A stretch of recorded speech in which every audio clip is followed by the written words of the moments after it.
Bismillahirrahmanirrahim. Raditu billahi rabba wa bil islami dina wa Muhammadin nabiyya. Subhanaka la ilma lana illa ma 'allamtana innaka antal alimul hakim. Rabbi zidna ilma warzuqna fahma. Ahyikum bi tahiyatil Islam. Assalamualaikum warahmatullahi wabarakatuh. Waalaikumsalam. Puja dan syukur mari kita senantiasa panjatkan kehadirat Allah Azza wa Jalla. Alhamdulillah, pada siang hari yang berbahagia ini masih di awal bulan Muharram, kita sudah masuki tahun baru Islam, sudah masuki tahun 1448 tahun dari hijrahnya Nabi kita Muhammad Sallallahu Alaihi Wasallam. Merupakan satu nikmat karunia yang begitu besar dari Allah Azza wa Jalla kepada kita semuanya. Kita bisa menikmati kehidupan, sehat badan kita, dan mudah-mudahan juga sehat rohani serta batin kita, karena manusia ini memiliki dua aspek yang harus diperhatikan. Yang pertama adalah jiwanya, baru yang kedua adalah raganya. Kapan terakhir kali kita medical check up, kita periksa tekanan darah kita periksa gula darah kita periksa berapa kolesterol kita, asam urat kita, dan lain sebagainya. Tapi mari kita bertanya, di awal Muharram ini, kapan terakhir kali kita melakukan spiritual check up? Medical check up sering kita lakukan. Membersihkan darah, membersihkan jantung, liver, dan juga tubuh kita dari bahan-bahan atau zat-zat yang berbahaya. Tetapi yang tidak kalah penting, bahkan lebih penting dari itu semua, karena dampaknya sangat berbahaya bagi manusia, itu adalah kita harus senantiasa bermuhasabah, melakukan spiritual check up. Agar apa? Kualitas keimanan kita stabil, bahkan terus meningkat. Ketakwaan kita kepada Allah juga tambah setahun, tambah baik dan tambah meningkat. Dan mari kita senantiasa merefleksikan peristiwa Muharram ini bukan hanya sekedar ritual tahunan. Ya, biasanya kalau orang masuki bulan Muharram itu selalu ingatan kolektifnya adalah tertuju pada sebuah peristiwa besar, yaitu hijrahnya Nabi kita Muhammad Sallallahu Alaihi Wasallam. Maka itu Muharram ini dipilih menjadi bulan yang pertama dalam kalender Islam itu bukan sebuah kebetulan.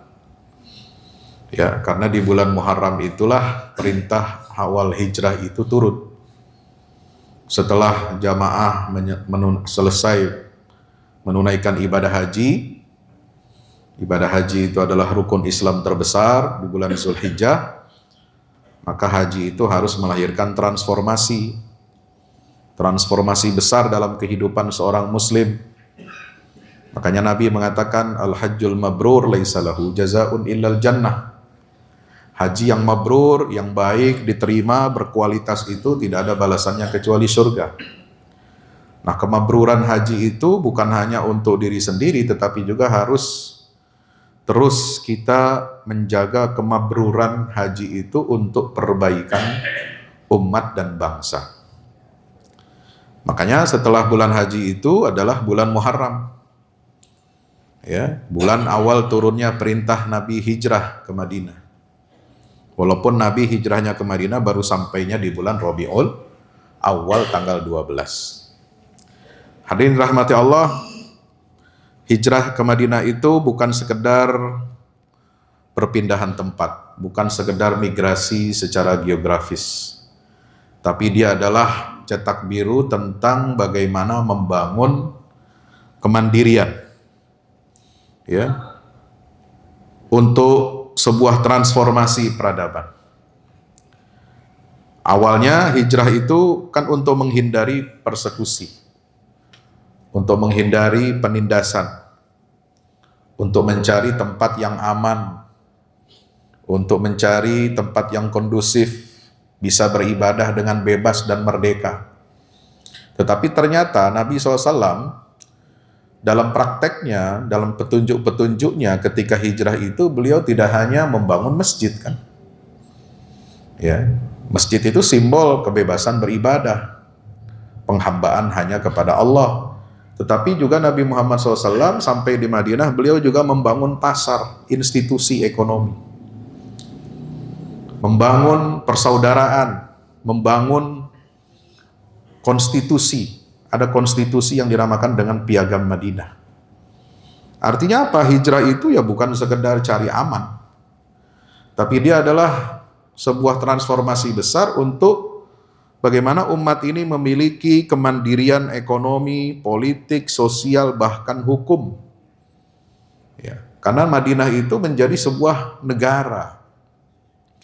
Kalau sebelumnya Nabi Muhammad di Mekah itu bahkan untuk pulang ke rumahnya saja bisa tidur aman, tenang di rumahnya setelah pulang dari Taif, itu kan di babak belur Nabi itu.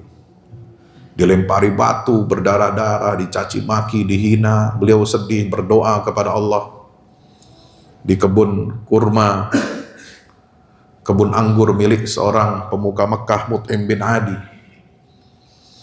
Ya, kemudian beliau mendapatkan jaminan perlindungan. Jadi untuk pulang ke rumahnya saja, tidur dengan aman, itu harus dapat perlindungan, jaminan keamanan dari seorang tokoh Quraisy. Itu kan kalau kita pandang secara manusiawi itu kan terhina ya. Ya. Dia nggak bebas bahkan untuk pulang ke rumahnya sendiri. Padahal Rasulullah itu adalah orang yang paling baik akhlaknya, nggak pernah nyakiti orang, nggak pernah nipu orang, nggak pernah ambil duit orang, walaupun di rumahnya itu banyak titipan harta-harta orang Mekah. Jadi Nabi hijrah ke Mekah, dari Mekah ke Madinah itu bukan karena dia dikejar-kejar karena ngambilin harta orang, enggak. Bukan karena maling, bukan karena ngerampok, bukan karena korupsi. Ya, beliau itu dikejar-kejar ya karena apa? Karena imannya, karena tauhidnya, karena tekad komitmennya untuk menegakkan agama Islam ini. Orang yang tahu seperti itu, konsekuensi dari tekad Nabi SAW itu adalah mengganti sistem jahiliyah dengan sistem yang telah diwahyukan oleh Allah Subhanahu wa Ta'ala. Nah, di Mekah tidak kondusif, belum bisa. Maka Nabi mencari tanah baru, dan Allah mewahyukan kepada beliau dalam mimpinya untuk apa? Mencari tanah baru, pindah ke Yathrib, ke Madinah. Hadirin dirahmati Allah, maka itu dalam konteks kita sekarang, kita jangan hanya terjebak dalam ritualitas seremoni tahunan, ya, peringati tahun baru Muharram, hanya sekedar doa, munajat, doa akhir tahun, awal tahun, ya. Tapi itu harus kita gunakan untuk apa? Membangun refleksi, ya. Bagaimana supaya kemandirian umat Islam ini, negara-negara Islam, dunia Islam ini memiliki izzah, memiliki dignity, ya, dan menggugat diri sendiri apakah kita ini negara-negara Islam, dunia Islam ini masih ketergantungan secara sistemik terhadap bangsa lain, negara-negara lain yang bisa mengancam kedaulatannya. Nah, terbukti sekarang ini, ya, perang berkepanjangan, ya, dari tahun 2023 di Gaza, ya, kemudian diikuti setelah 2025 Oktober ditandatangani Piagam Board of Peace, ya. Lalu kemudian Amerika, Israel terlibat perang dengan Iran di kawasan sehingga menutup jalur Selat Hormuz yang merupakan salah satu urat nadi supply chain energi dan pangan dunia, ya itu kan berbahaya sekali, sehingga dampak brutal berupa apa? Kerusakan bukan hanya fisik. Kalau kerusakan fisik mungkin hanya ada di kawasan Timur Tengah, ya, di negara-negara Arab yang menjadi tempat pangkalan militer Amerika Serikat. Collateral damage-nya memang terbesar di situ. Tapi yang collateral damage-nya juga yang tidak kalah besarnya, pengaruhnya adalah sampai ke negara-negara lain, bahkan yang paling jauh sekalipun di Indonesia. Yaitu dampak apa? Dampak naiknya harga minyak dunia, kelangkaan bahan pangan. Ini yang kalau tidak segera diatasi, ya ini dapat mengancam kedaulatan kita. Nah, sekarang kita bisa belajar, ya, bisa mengambil hikmah bahwa ternyata langkah-langkah yang dilakukan oleh pemimpin negara kita ini itu sangat visioner, ya. Kenapa? Alarm globalnya itu jelas bahwa ketahanan pangan itu adalah, ya, sumber atau salah satu bentuk pertahanan negara yang paling penting zaman sekarang ini. Ya, kenapa? Karena ya ada ketegangan geopolitik, ya, di berbagai belahan dunia, terutama Timur Tengah, yang mengganggu pasokan suplai energi dan juga pangan dunia, yang bisa berimbas kepada bukan hanya naiknya BBM atau gas, tapi juga harga pupuk, ya. Pupuk itu berkaitan dengan pangan, itu lebih bahaya lagi dari sekedar naiknya BBM.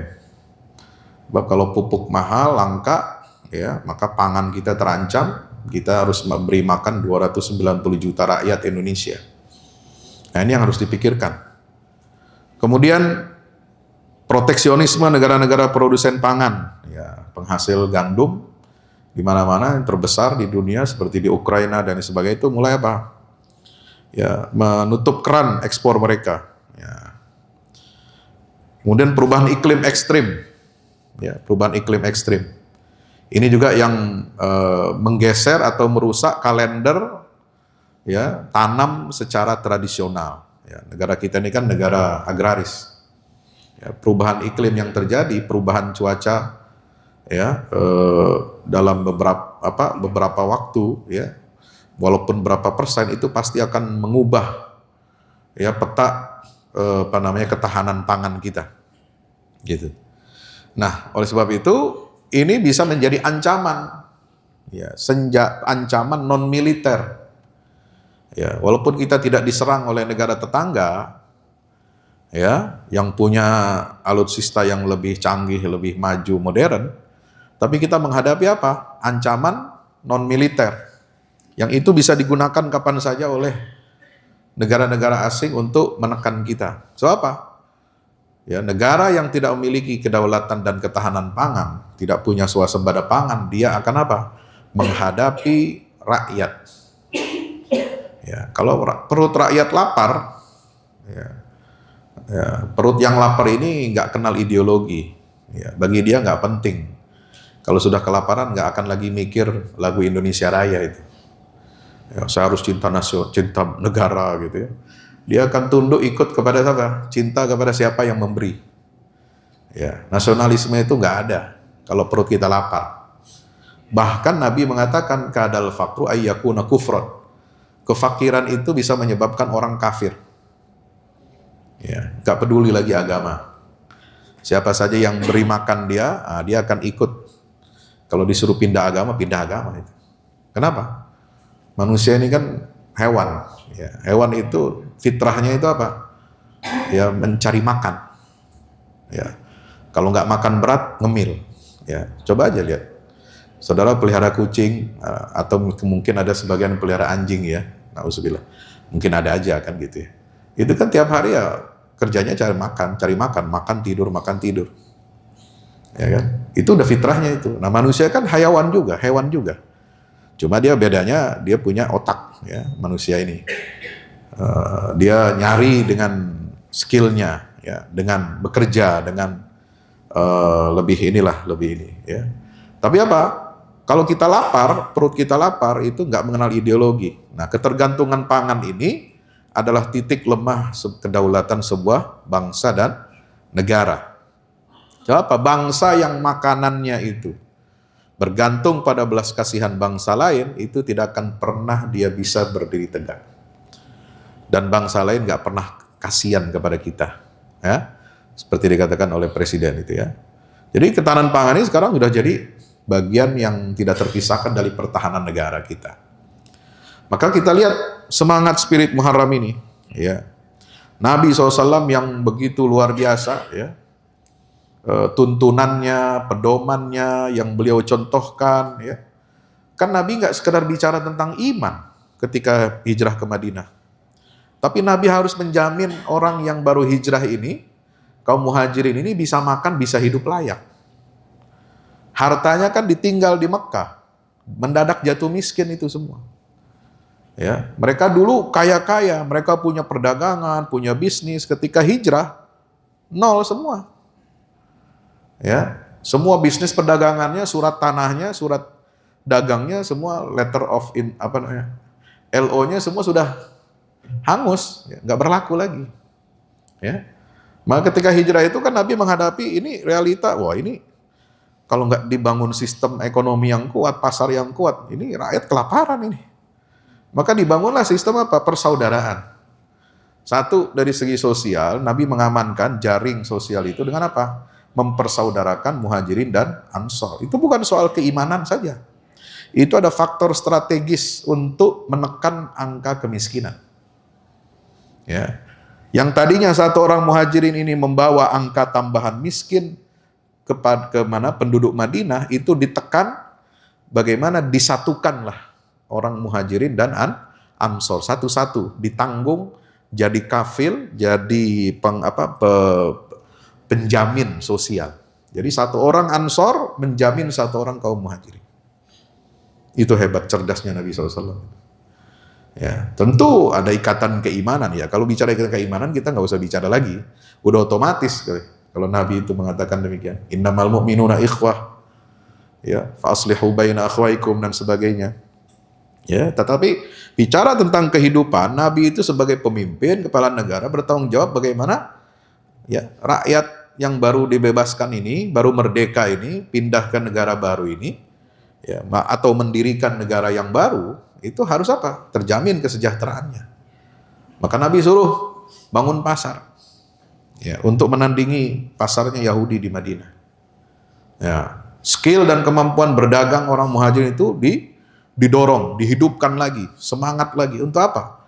Ya, mereka bercocok tanam, mereka berdagang, mereka berbisnis lagi dengan modal yang tadi hasil dari apa?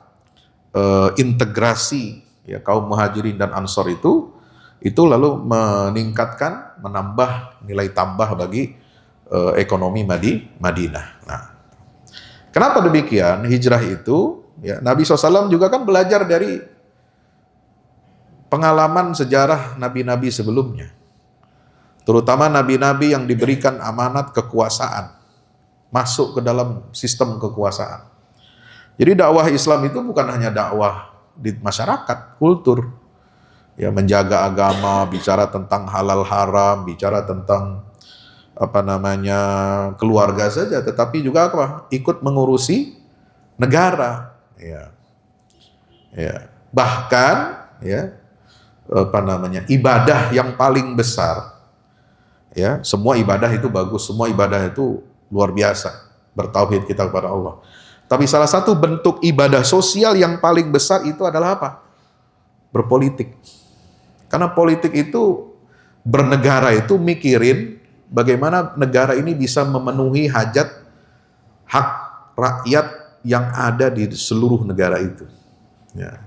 Jadi dia bukan hanya mikir 1-2 anggota atau 4 orang keluarga di rumahnya. Dia mikirin perut rakyat yang 290 juta itu bisa terpenuhi dan tidak kelaparan. Baik untuk hari ini, hari esok, minggu depan, tahun depan harus terjamin. Nah, saya menganggapnya itu adalah ibadah yang paling besar. Ya, sama seperti ibadah haji, sama seperti puasa Ramadan, sama seperti zakat. Ya. Maka itu seni berpolitik itu seperti yang dicontohkan oleh Nabi Yusuf, ya kan?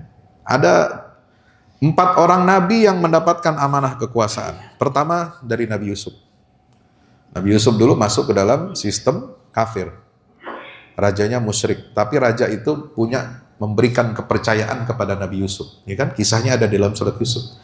Kenapa Allah wahyukan surat Yusuf panjang lebar dari awal sampai akhir bicara tentang kehidupan Nabi Yusuf?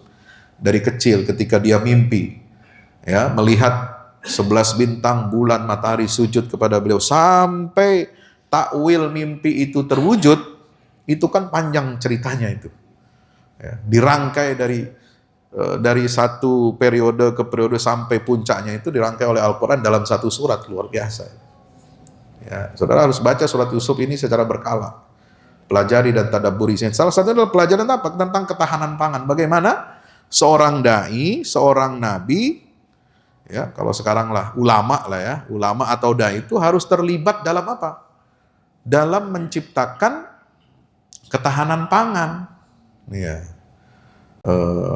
Ulama itu punya peran dan punya kontribusi. Ya, dai itu harus melek narasi tentang ketahanan pangan. Kenapa? Kisah yang dibaca dalam Quran tentang Nabi Yusuf. Ya. Ya. Artinya apa? Apa yang dicontoh Nabi Yusuf itu ibadah buat kita. Ibadahnya bukan hanya sholat, tapi ibadah ngurusi negara, ngurusi rakyat, ngurusi perut rakyat itu ibadah. Gitu. Ya, coba lihat dalam surat Yusuf ayat 40-49 itu ya, ketika beliau bisa mentakwilkan mimpi raja. Raja itu mimpi 7 sapi gemuk dimakan oleh 7 sapi yang kurus, 7 tangkai bulir tangkai padi yang gemuk, lalu di sampingnya ada 7 tangkai bulir padi yang kering. Ya, itu ditakwilkan oleh beliau itu akan terjadi apa? Krisis pangan selama 7 tahun. Tapi sebelumnya 7 tahun diberikan kemakmuran oleh Allah Subhanahu wa ta'ala. Maka Nabi Yusuf itu tidak merespon ramalan krisis itu dengan kepasrahan. Ya, Nabi Yusuf itu kan menafsirkan mimpi raja begini. Terus apa dia pasrah? Enggak, dia mencari solusi. Ya, karena raja itu percaya kepada Yusuf bisa mentakwilkan mimpinya, dan ketika beliau juga memberikan solusinya, nah akhirnya masuk akal. Kalau gitu, kamu yang menafsirkan, kamu yang memberi solusi, kamu yang harus mengeksekusi. Ya, ya. Itu kata siapa? Kata Raja Mesir ya. Inna makkanna lahu fil ardi wa atainahu min kulli syai'in sababa. Ya. Ketika Nabi Yusuf mengatakan ij'alni ala khazainil ardi inni hafizun alim. Wahai raja, jadikan saya ini perbendaharaan negara, karena aku itu memiliki hafizun alim, ya, punya kemampuan untuk menjaga aset negara dan punya ilmu manajemennya. Itu 2 kata kuncinya, hafiz dan alim. Punya kemampuan, kekuatan untuk menjaga aset supaya tidak bocor. Yang kedua, punya ilmunya, alim, ilmu manajemen. Dia tahu prediksi krisisnya seperti ini, tahu bagaimana solusinya, dan tahu bagaimana mengeksekusinya. Itu pemimpin yang ideal itu begitu. Ya. Nah, Al-Quran sudah bicara 1448 tahun yang lalu, bahkan lebih dari itu, karena surat Yusuf itu kan turunnya di Mekah sebelum Nabi Hijrah. Kurang lebih 1450 tahun yang lalu, ya, 2 tahun sebelum Hijrah ini surat Yusuf turun. Itu sudah bicara tentang manajemen negara. Ya, makanya Yusuf ini menawarkan apa? Cetak biru pemerintahan, governance, dan arsitektur ketahanan pangan yang sangat-sangat ilmiah. Ya, bagaimana? Ada 3 pilar manajemen krisisnya Nabi Yusuf tentang kedaulatan pangan itu. Pertama dengan intensifikasi. Qala tazra'una sab'a sinina da'aba. Kalian harus bercocok tanam sebagaimana biasa. Jangan panik, jangan terlalu overthinking, jangan terlalu berlebihan juga, ketakutan, tapi biasalah. Ya, ini cara Nabi Yusuf itu menciptakan kondisi psikologis orang supaya tidak panik. Biasanya orang kalau dikasih tahu akan ada krisis sekian tahun, itu kan orang langsung panik. Ya, oh, harga dolar naik, merangkak, oh, panik semua kan. Gitu. IHSG turun semua, panik semua. Padahal itu permainan, ya, permainan asing. Nah, Bapak yang dirahmati Allah, oleh sebab itu apa? Kita jangan panik, biasa-biasa aja. Ya, bercocok tanamlah kalian sebagaimana biasa, santai, tapi fokus. Nah, itu apa maknanya? Perkataan Nabi Yusuf ini dalam Al-Quran itu harus mengoptimalisasi seluruh lahan itu harus produktif. Selama 7 tahun pertama harus ditanam tanpa membuang-buang waktu. Ya, nggak boleh wasting time. Ya, kita nggak ada waktu untuk santai. Terlalu mewah bagi kita, bangsa yang jumlah penduduknya banyak ini, kalau kita santai-santai, sementara kita masih bergantung pangan kita dengan negara lain. Bahkan tidak jarang ada oknum-oknum ya di negeri ini puluhan tahun kerjanya senangnya impor. Ya. Kenapa? Ada dia memburu rente, ada fee-nya impor itu. Nah jadi nggak kelar-kelar gitu. Kalau kita impor terus, itu kan pasti harga yang ngikutin harga pasar internasional. Tapi kalau kita swasembada, kita penuhi semua, kita nggak akan terpengaruh harga itu. Mau di luar harga beras tinggi, kita nggak terpengaruh. Ya, karena kita punya stok sendiri. Kedelai, jagung, beras, ya, apalagi tebu untuk gula itu kan. Itu semua, ya jangan kita impor-impor terus. Ya, impor itu yang hanya menguntungkan sebagian orang. Segelintir orang, ya. Tapi rakyat kena imbasnya, harganya naik tinggi, mahal. Kenapa? Karena impor kita bayar pakai mata uang asing. Gitu. Nah ini harus kita intensifikasi. Ya. Yang kedua kata Nabi Yusuf alaihissalam itu apa? Inovasi ada ini yang disebut dengan inovasi teknologi. Biarkan bulir padi itu di tangkainya. Apa kata Nabi Yusuf itu? Qad zara'una sab'a sinina da'aban fama hasadtum fadharuhu fi sumbulihi. Ya. Fama hasadtum, apa saja yang kalian panen, kalian petik dari cocok tanam itu, biarkan dia tetap di tangkainya. Ya. Nah, ini sistem inovasi di zaman dahulu ya. Sebelum ada teknologi pengawetan dan sebagainya ya. Itu inovasi pasca panen dulu, itu sukses ya, berhasil. Kenapa? Menahan supaya hasil tanam itu, panen itu tidak rusak. Ya, karena masa 7 tahun kan harus menuju tahun kan harus lama. Ya, maka supaya dia nggak rusak, dia harus tetap di tangkainya. Nah itu Nabi Yusuf sudah ya menemukan itu. Ya, dalam rangka apa? Menekan food loss. Ya. Dan pembusukan dini hasil panen yang sudah dihasilkan selama bertahun-tahun itu. Nah, jadi Al-Quran itu bicara tentang apa? Masa depan. Bukan cuma bicara kisah cerita dongeng, bukan cuma kisah pengantar tidur buat anak-anak kita, cerita tentang Nabi Yusuf, atau sekedar apa? Oh, baca surat Yusuf supaya anak kamu ganteng. Ya, istri hamil 7 bulan, itu kan ada tradisi 7 bulanan ya. Ya, bikin asinan tuh ya, terus baca surat Maryam, surat Yusuf ya, itu satu ya, nggak ada tuntunannya dari Nabi juga nggak perintahkan begitu. Yang kedua, kenapa kita fokusnya ke urusan fisik, cakep apa ganteng? Ini urusannya baca surat Yusuf itu adalah supaya apa? Kita ini mentadaburi, belajar bagaimana mengelola negara dengan benar gitu. Ya, jangan asal-asalan. Bagaimana Yusuf itu masuk ke dalam sistem negara itu, dia membawa apa? Membawa keunggulan, nilai lebih, nilai tambah. Ya. Nah yang ketiga apa? Cadangan strategis. Illa qalilan mimma ta'kulun. Kata Yusuf. Ya. Kecuali sedikit saja yang untuk dimakan. Jadi yang untuk dikonsumsi tahun ini, ya itu kita keluarin dari tangkai. Tapi untuk yang disimpan, ya untuk tahun-tahun berikutnya itu biarkan dia di tangkainya. Nah inilah yang disebut dengan cadangan. Ya, bagaimana manajemen konsumsi itu harus ketat. ya kita harus membangun gudang-gudang untuk storage ya, mitigasi paceklik panjang ke panjang, itu sudah diajarkan oleh Allah Subhanahu wa taala dengan apa? Pengalaman Nabi Yusuf alaihi salam. Maka itu visi baru. Nah, sekarang ini kita masuk pada apa? Kondisi negara kita, bagaimana ya apa yang dicita-citakan oleh presiden misalnya, lalu kementerian terkait dengan pangan ya. Ini apa? Integratif. Visi baru swasembada ini. Nah, kita belajarlah dari Nabi Yusuf alaihissalam. Ya, jangan sampai ada benturan kebijakan antara produksi. Produksi sekarang digenjot oleh Menteri Pertanian, kan? Keren.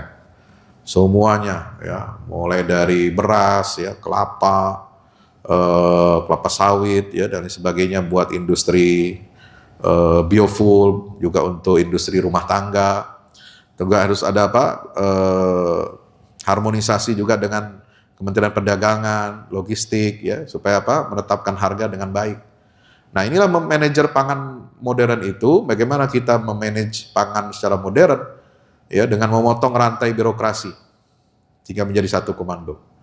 Kemudian percepatan cetak sawah baru, optimalisasi lahan rawa, evaluasi food estate dan modernisasi alat pertanian secara masif ya. Ini bisa kita ambil dari pelajaran dari kisah Nabi Yusuf alaihi salam.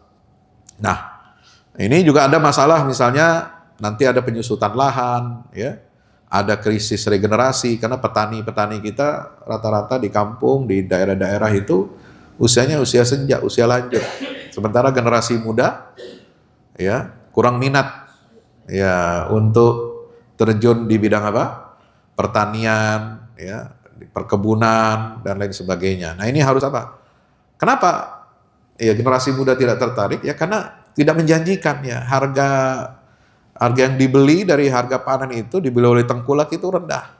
Nah, sekarang saatnya pemerintah hadir ya, memberikan keberkahan bagi petani yang mencangkul tanah untuk menjaga ketahanan pangan nasional kita ya. Juga ada infrastruktur iklim. Nah, infrastruktur iklim ya, kita nggak cukup dengan siapkan sholat istisqa, doa minta hujan ya. Kalau doa minta hujan di zaman Nabi masih oke ya, karena lahannya satu tandus, gurun gitu ya. Kalau nggak ada hujan repot itu. Ya, nah kita ini Kita ini air banyak. Walaupun tidak hujan, air nggak kurang. Ya, ada air dari sungai, ada air dari pegunungan, terus mengalir ya. Nah, yang kurang dari kita itu apa? Ya, karena perubahan cuaca ini, iklim. Maka yang kita lakukan bukan hanya doa-doa minta hujan, istisqa. Ya, tapi membangun waduk strategis, bangun irigasi secara masif. Kemudian merekayasa benih tahan yang tahan terhadap iklim ekstrim. Nah, itu. Ya, jadi hambatan-hambatan ya, tantangan bagi kita untuk swasembada pangan ini harus kita jadikan sebagai peluang ya, untuk memperbaiki ya, semua sektor untuk kita menuju swasembada pangan ini. Nah, berikutnya adalah ya ini soal tadi yang saya sampaikan ya, bahwa swasembada pangan itu baru dikatakan berkah kalau kita menempatkan petani-petani kita di posisi yang terhormat. Mereka itu adalah pahlawan. Ya, pahlawan yang membantu negara, pemerintah untuk memenuhi kebutuhan pangan kita. Maka negara tidak boleh hanya fokus pada statistik produksi di atas kertas, tapi abai terhadap kesejahteraan manusia yang mencangkul tanah itu. Nah, mari kita hijrah ya dari mentalitas ya, penjajahan neokolonialisme, penjajahan gaya baru ya, menjadi bangsa yang berdaulat. Ini hijrah, ini perlu hijrah. Jadi ngurusin negara ini juga perlu hijrah, bukan hanya hijrah meninggalkan maksiat dari taat ya. Hijrah kita dalam visi membangun ketahanan pangan ya. Sementara sekian tahun ya, puluhan tahun kita punya mentalitas memburu rente. Ya, dengan cara bagaimana? Orientasinya instan pada impor aja. Ya, sekarang harus berubah hijrah kita. Harus menjadi produsen yang mandiri, yang bangga pada keringat ya agrikultur kita sendiri. Dulu mentalitas penjajahan kita adalah ketergantungan pasokan pangan dari pasar luar negeri. Nah ini kemudian harus berubah, hijrah menjadi berdaulat, di mana pangan itu disposisikan sebagai instrumen kedaulatan mutlak sebuah negara. Ya, yang ketiga mentalitas penjajahan dulu, perilaku konsumsi kita mubazir. Nah ini kita juga harus hati-hati. Ya, angka food waste kita ini sangat tinggi. Jadi sampah dari makanan itu tinggi. Di dunia Islam ini nomor pertama itu Arab Saudi, yang kedua Indonesia. Ya, sampah dari makanan. Nah itu kalau ngambil makanan, ya jangan buang-buang makanan ya. Ambil makan secukupnya yang bisa kita makan dengan habis. Ya. Kalau bikin hajatan, kalau bikin walimah dan sebagainya itu harus diperhatikan. Ya. Kemudian masak menu yang memang ya standar ya, yang biasa orang makan. Jangan bikin menu yang aneh-aneh. Orang kagak makan akhirnya apa? Kebuang. Ya.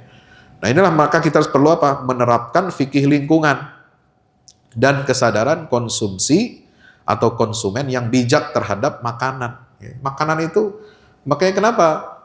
Dulu kita masih kecil itu apa? Ditakut-takutin sama orang tua. Jangan buang makanan, ntar beras tuh nangis gitu ya, kan gitu. Itu kan kebijakan lokal wisdom ya, supaya anak kecil itu jangan suka buang makanan, ya jangan mubazir, jangan sampai itu ayah saya itu kalau ada nasi jatuh gitu di meja itu tetap dipungut sama dia, jangan sampai itu walaupun kamu anggap remeh itu tetap kamu harus makan, ya nggak boleh ada tersisa, ya. Nah, jadi ini yang harus kita lakukan. Ulama, umaro harus bersinergi, termasuk umat, masyarakat ya. Umaro pemerintahnya harus melakukan mengeksekusi regulasi yang pro petani. Harus sikat mafia-mafia tanah, ya. Potong rantai pemburu rente secara benar ya. Dan ulama harus mengedukasi ya, bagaimana fikih pangan yang baik, transformasi pesantren dengan lahan luas menjadi pusat agrobisnis komunitas, jadi menghidupkan ekonomi masyarakat, ya, UMKM. Kemudian umat masyarakat juga harus ya kita kampanyekan, ya, jangan kita buang sampah makanan, stop food waste, mengubah perilaku konsumsi akar rumput secara radikal. Nah, inilah kita harapkan Indonesia menjadi baldatun thayyibatun wa rabbun ghafur, ya, merdeka seutuhnya. Ya, merdeka itu bukan hanya kita deklarasi, proklamasi secara politik, pengumuman ke dunia bahwa kita ini bangsa merdeka. Tapi merdeka secara politik itu harus diikuti dengan merdeka ekonomi. Ya, merdeka pangan. Ya, merdeka tidak bisa didikte oleh kekuatan negara manapun, ya, termasuk kita harus punya kemandirian alutsista itu juga harus merdeka. Ya, sehingga jargon atau doa yang ada dalam Al-Quran, baldatun thayyibatun wa rabbun ghafur, yang ada dalam surat Saba, menggambarkan negeri Saba, ya kan? Itu bukan hanya sekedar slogan, ya, yang diulang-ulang, tetapi harus dijawantahkan spirit hijrah itu, dan cetak biru manajemen Nabi Yusuf harus diadaptasi secara profesional, ya, agar kita dapat mewujudkan kedaulatan pangan sejati, kita mendapatkan berkah limpahan karunia dari Allah Subhanahu wa taala. Demikian, mudah-mudahan bermanfaat. Aqulu qouli hadza astaghfirullah li wa lakum. Wassalamualaikum warahmatullahi wabarakatuh. Segera hadir buku terbaru dari Ustadz Fahmi Salim, Haji dari Pemurnian Misi Kenabian ke Revolusi Kebangkitan. Buku ini berisikan 336 halaman yang merupakan sebuah karya reflektif yang mengajak para pembaca menelusuri makna haji lebih dalam dari sekedar ritual tahunan. Buku ini menghadirkan perspektif spiritual, historis, dan peradaban yang menggambarkan ibadah haji sebagai momentum pemurnian jiwa, sekaligus titik awal kebangkitan umat. Melalui bahasa yang mengalir dan analisis yang tajam, pembaca diajak untuk memahami hakikat haji sebagai perjalanan menuju Allah. Selain itu, pembaca juga diajak untuk menilai persatuan dan kesetaraan dalam beribadah. Dimensi sosial dan peradaban dari manasik haji sampai peran haji dalam menjaga warisan kenabian hingga spirit kebangkitan umat dalam bingkai tauhid. Buku ini lebih dari sekedar buku religi. Ini adalah ajakan untuk melihat ibadah haji sebagai gerakan transformasi diri dan gerakan keumatan. Segera hadir di toko buku favorit Anda dan jangan lewatkan kesempatan untuk menjadi bagian dari perjalanan bermakna ini. Untuk pemesanan, hubungi nomor berikut ini atau klik link di bawah ini.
Assalamualaikum warahmatullahi wabarakatuh. Yang terbaru dari Al-Fahmu Institute, buku petunjuk manusia pilihan, karya Ustadz Fahmi Salim. Dari keseluruhan jumlah ayat-ayat Al-Quran, sekitar sepertiganya adalah berupa kisah-kisah. Hal ini menjadi dalil yang sangat jelas tentang pentingnya sebuah kisah. Andaikan kisah ini tidak penting, tidak mungkin menempati porsi yang banyak di dalam Al-Quran ini. Kisah Al-Quran mempunyai keistimewaan yang membedakan dengan kisah-kisah lainnya, seperti kisah sejarah ataupun fiksi. Sesungguhnya, kisah-kisah Al-Quran sumbernya adalah Al-Quran itu sendiri. Kisah Al-Quran adalah kisah yang mempunyai target, yaitu target agama dan akhlak. Sesungguhnya sumber yang menjadi rujukan asal kejadian-kejadian di dalam kisah-kisah Al-Quran dan para tokohnya adalah berasal dari alam dunia dan sejarahnya. Kisah Al-Quran adalah kisah nyata yang tidak ada khayalan atau fiksi di dalamnya. Tidak ada kepalsuan dan tidak ada mitos, serta tidak ada kode tertentu. Ini dikarenakan kandungan kebenaran yang terdapat di dalam sebuah kisah Al-Quran mengenai alam semesta dan tabiat jiwa manusia, serta kisah-kisah umat manusia semuanya itu adalah kebenaran yang valid, baik secara keilmuan maupun sejarahnya. Objek dari kisah Al-Quran adalah manusia. Karena manusia merupakan tujuan utama dari adanya sebuah risalah, perintah dan larangan secara umum. Manusia itu adalah penerus dan penerima apa-apa yang terdapat di dalam Al-Quran. Kisah Al-Quran itu bukan hanya pemaparan tentang kebenaran sebuah sejarah saja, melainkan juga ada, terutama berfokus kepada sisi ibroh atau pelajarannya. Sungguh, Al-Quran diakui tidak hanya mukjizat dari segi sumber keilahiannya atau sisi kesastraannya yang indah, informasi ilmiah sainsnya yang tepat, informasi kabar gaib terdahulu dan yang akan datang, dan aspek syariatnya saja. Mukjizat Al-Quran juga berupa solusi-solusi praktis masalah kehidupan, seperti tergambarkan dalam kisah-kisah petunjuk manusia pilihan yang menjadi utusan-utusan Allah. Petunjuk manusia pilihan sudah seharusnya menjadi pemandu dan penerang jalan agar Indonesia dan dunia keseluruhan segera terentaskan keluar dari berbagai kegelapan hidup menuju cahaya peradaban yang unggul gemilang, bersendikan tauhid yang kokoh sepanjang masa.